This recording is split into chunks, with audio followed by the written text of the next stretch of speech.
The other thing that we really work on, and we do a lot of work here at VCU Medical Center with couples, is we really try to help people avoid thinking of the negative. And most of us are human, and I'm afraid that one of the things that comes with being human is we all have a tendency to worry or focus on the negative.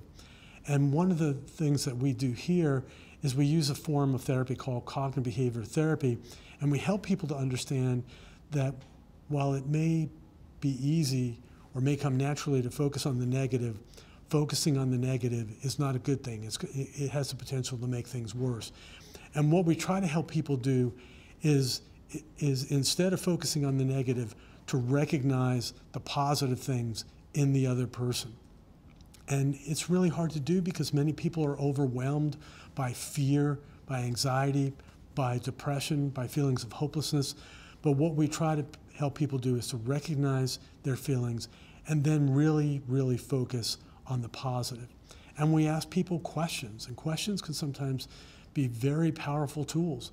For example, we might ask a wife, what kinds of things do you see in your husband now that are familiar and recognizable? What traits does your husband have now? What qualities does he have now that he had before? And I will honestly tell a lot of wives that there are often changes in people after brain injury that are positive. So the husband who was never at the kids' ball games, never at the soccer games, never home for dinner after work, might have a lot more free time and have a lot more time to spend with the children. The person who was really intense before and difficult to get along with might be very patient and understanding now.